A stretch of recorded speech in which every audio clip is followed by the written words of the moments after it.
I've made a lot of mistakes in my life, and last night was definitely one of them. He's one of the last true rock stars, an artist with a guitar tone and swagger that defined a generation of desert rock.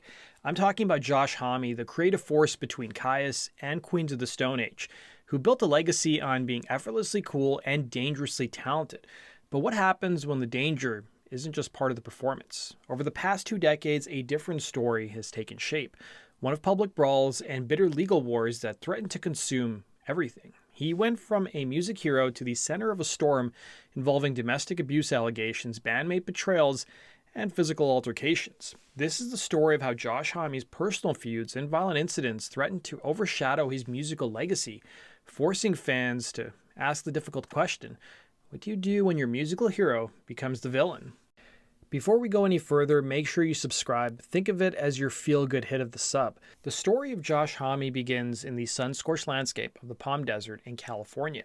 In this isolated environment, a teenage Homme and his friends created a sound that was entirely their own. As a guitarist for the band Kyuss, Homme pioneered what would become known as stoner rock. It was heavy, sludgy, and hypnotic, channeling the gritty emptiness of their surroundings.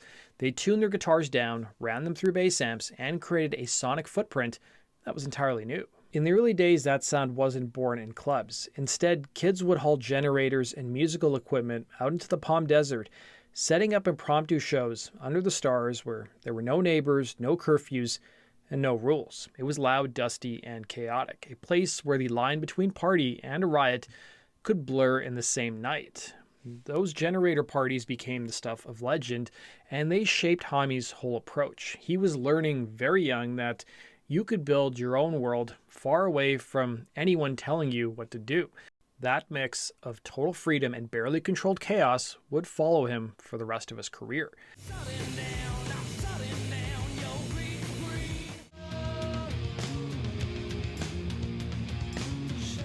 Kyuss became a cult phenomenon, but for Homme, it was just the beginning. After Kyuss broke up in 1995, he briefly toured with the Seattle group Screaming Trees before going back to the desert to create something new, something that was entirely his.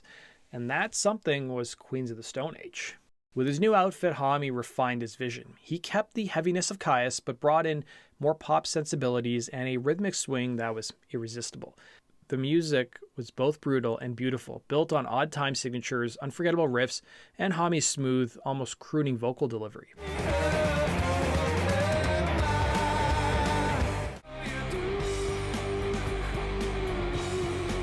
Albums like Rated R and Songs for the Deaf were statements that rock and roll could be intelligent, dangerous, and commercially successful without having to sell its soul. Homme became an icon of authenticity. He was the Ginger Elvis, a towering figure who wrote his own rules. He launched the Desert Sessions, a series of collaborative recordings that brought together a revolving door of musicians purely for the love of creation. He was a musician's musician, a producer, a collaborator, and the undisputed king of his own sonic kingdom. From the outside, it all seemed untouchable. For many fans, the sign of a darker side to Homme's leadership came in 2004, when he fired his childhood friend and Queens of the Stone Age bassist Nick Oliveri. Homme stated that he'd heard rumors of Oliveri's abusive behavior towards his girlfriend and made a stand. It was, in his words, a moral decision. Oliveri denied the allegations, and he was devastated, claiming the real tension, from his point of view, stemmed from an argument over Homme's then-girlfriend, Brody Dahl.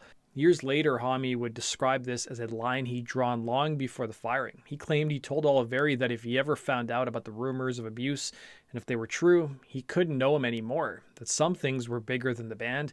And when he says he independently confirmed the stories, he frames the decision as walking away from a friend to stay true to his own code, even if it meant blowing up the best version of Queens of the Stone Age. In November of 2004, the conflict boiled over in Los Angeles at a nightclub. Oliveri joined the punk rock band The Dwarves, led by frontman Black Dahlia. The Dwarves released a track titled Massacre that openly mocked Queens of the Stone Age. Goes out to Queens of the Trust Fund. You slept, and now I'm sleeping through your records. Enraged, Homme confronted Dahlia at the club. According to reports, Homme poured a beer over Dahlia's head. When things escalated, Homme struck Dahlia with a bottle, which resulted in Homme's arrest. The aftermath was significant. Homme pleaded no contest to assault and was sentenced to 3 years for probation, community service, and a mandatory 60-day rehab program. The incident was a stark public display of violence that couldn't be explained away as rock and roll theatrics. It was a criminal offense with real-world consequences. When it came time to write the band's fourth record, 2005's Lullabies to Paralyze, Homme was left without a band. He even contemplated breaking up the group. Dave Grohl was tied up with Foo Fighters, Oliveri was out of the group, so Homme, much like Trent Reznor of Nine Inch Nails, had to assemble a new lineup of musicians, which he did. Lullabies was a much darker album than the band's two previous efforts, taking inspiration from the Brothers Grimm. He would tell the Guardian newspaper, "They're not like modern fairy tales, where they all live happily ever after. They're warnings. Don't go in the woods. Listen to your parents." Oliveri would end up collaborating, though, with Homme in the future on Queens of the Stone Age's 2013 album Like Clockwork on the song If I Had a Tail. Oliveri initially asked to play bass on the track, but Homme went with someone else. Oliveri just provided backup vocals. The bassist would appear, however, with the band on stage in 2014 during a live gig. Some fans weren't happy about the reunion, giving Oliveri's past of trouble with the law. The bassist would tell the hot press, "I think that it was a bit blown out." Josh said, "It's going to be a long time coming. It's going to be hard. Some fans won't understand because of everything that's been said and everything that's gone on." As for whether we would ever see Oliveri in the band again, it seemed unlikely, as he claims he owns 47% in the band's name, and if he were to rejoin Queens of the Stone Age, he'd have to give up his share and be a hired gun, something he has no interest in doing. While the two have since reconciled, the whole episode with Oliveri was the first public fracture in Homme's profile, revealing a side of the frontman that was fiercely controlling and willing to sever deep ties in the name of his principles or his band. The controlling grip over his musical legacy exploded again years later. In 2010, former Kyuss members John Garcia and Brant Bjork, as well as Nick Oliveri, reunited under the name Kyuss Lives to tour and play their old songs for a new generation of fans. Initially, Homme seemed supportive of the idea, but in March of 2012, him and former Kyuss bassist Scott Reeder filed a federal lawsuit against Garcia and Bjork for trademark infringement, as well as consumer fraud. Homme and Reeder claimed that while they were meeting with their former bandmates to help them respectfully continue as Kyuss Lives, Garcia and Bjork were simultaneously filing documents to steal the Kyuss name. Bjork and Garcia were shocked, with Bjork claiming that Homme was the one who had trademarked the name after he left the band, and that the lawsuit was about control and money. A judge ultimately ruled that Garcia and Bjork could tour as Kyuss Lives, but they were prohibited from using the name on any studio or live recordings. The incident left a bitter taste, painting a picture of Homme as the absolute ruler of the kingdom, willing to take on his oldest friends in court to protect his legacy. To some fans, this was Homme protecting a brand he had helped build from being diluted or misused. To others, it looked like a classic gatekeeper move, a successful rock star using lawyers to slam the door on a reunion he didn't want to be a part of. Online, the argument split amongst those lines. Was he defending the name Kyuss, or was he making sure he could only decide when the name was allowed to live again? The band fallouts revealed a ruthless side to Homme's leadership. The events that followed showed a more volatile aspect of his personality. His willingness to engage in public feuds became a signature part of his persona. In 2013, after playing the Made in America festival, Homme publicly called out its founder, Jay-Z, labeling him as a kook, as Homme was angered that his band was frisked by festival security. Homme remarked, "No one's ever done that," he said of his previous festival experiences. Then of Jay-Z, he said, "You shouldn't frisk my guys, you should off." Jay-Z had sent Homme a bottle of champagne as a gift and asked the frontman to pose for a photo with it. Homme responded, "I was like, that's not a gift, that's a marketing tool. I destroyed it because I thought it was rude overall." His ire wasn't just reserved for hip-hop moguls. Following the 2014 Grammys, where Queens of the Stone Age lost Best Rock Performance to, of all bands, Imagine Dragons, Homme let loose at a concert in Houston. The loss was compounded by the fact that the show's producers had cut short a star-studded closing performance featuring Homme, Dave Grohl, and Trent Reznor. On stage, Homme sarcastically introduced a song as being by Imagine Dragons before declaring, "F man, f Imagine Dragons, and the Grammys." For over a decade, Homme's public persona remained largely intact, but in December of 2017, another shocking incident brought his temper back into the headlines. It was during a holiday performance. Homme was pacing the stage when he deliberately kicked a camera out of the hands of a female photographer, Chelsea Lauren. The camera struck her in the face. Initially, Homme claimed to be lost in performance. However, Lauren disputed this, stating that he had made eye contact with her right before the kick. The video footage went viral and the backlash was immediate.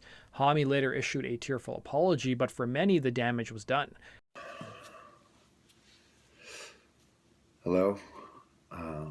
Last night at a Queens of the Stone Age performance, I kicked the camera of a photographer, and that camera hit the photographer in the face, and the photographer's name was Chelsea Lauren. I'd just like to apologize to Chelsea Lauren. I don't have any excuse or reason to justify what I did. I was a total dick, and I'm truly sorry, and I hope you're okay. I've made a lot of mistakes in my life, and last night was definitely one of them. These two events, more than a decade apart, painted a disturbing picture of a man whose anger could erupt into physical violence, a pattern that further chipped away at the effortlessly cool vibe. Of all the controversy surrounding Josh Homme, though, none have been darker or more damaging than his divorce and custody battle with Brody Dahl. Dahl, the formidable frontwoman of the Distillers, was his equal in the rock world. Their marriage in 2005 seemed like a union of rock royalty, but in November of 2019, that empire began to crumble when Dahl filed for legal separation, citing Homme's alcohol and drug abuse. Homme subsequently entered rehab, and what followed was a brutal public war fought through lawyers and tabloids. The separation quickly devolved into mutual accusations of abuse, with both parties filing for restraining orders. The conflict, though, reached a low point in 2021 when Dahl filed for restraining orders against Homme on behalf of their two young sons. The filings alleged a pattern of terrifying behavior, claiming Homme drank while driving with his children, used abusive language, and was physically aggressive. The documents stated that the children were reportedly afraid of their own dad. It's critical to note that while temporary restraining orders were initially granted, judges ultimately denied these requests after full hearings. Homme's legal team vehemently denied the claims, and prior police and child services reviews had also declined to take action. Dahl herself would face consequences in court. She was found guilty of one count of contempt for willfully withholding one of their sons from a court-ordered visit with Homme, a detail that undercut the simple narrative of her solely as a protective mother fighting a dangerous ex. It turned the story into something much messier, not a clear-cut case of hero versus villain, but a family collapsing in public with both sides accusing the other of weaponizing the courts and the press. The legal battle raged on largely behind closed doors until March of 2023, when the narrative took a shocking turn. In a stunning reversal, Homme was granted sole legal custody of all three of their children. A restraining order was then placed on Brody Dahl. The court's decision came after it was discovered that Dahl's new boyfriend had forged her signature on court documents. Homme, who had been quiet throughout the ordeal, finally broke his silence, referring to the situation as family dirt. He described the forgery as a cardinal sin, but expressed a desire for a future where they could co-parent peacefully. The legal outcome was a decisive victory for Homme, but the public relations battle left deep, permanent scars. The allegations, regardless of the court's final ruling, had been aired, creating an incredibly complicated and troubling chapter in his life story. With the legal battle seemingly behind him, the picture of Josh Homme remains incredibly complex. You see flashes of a different man in other instances. In 2017, he famously stopped a fight in the crowd at Madison Square Garden, quipping, "We're not the soundtrack to you fighting. We're the soundtrack to you," a moment of classic Homme charm. That's the version of Homme many fans want to hold on to. The witty, in-control frontman who can diffuse a violent situation with a one-liner and turn a bad moment into a rock and roll memory. But those moments now exist side by side with viral videos of him kicking a camera, court documents, and headlines about custody battles. This leaves fans in a difficult position. How do you reconcile the man who created the soaring beauty of Like Clockwork with the man who kicked a photographer in the face? How do you balance the artist who stood up for a principle by firing his best friend with the husband embroiled in a nightmarish custody battle? It's ultimately about the struggle to separate the art from the artist. His actions force a confrontation with the reality that genius and monstrosity can reside in the same person.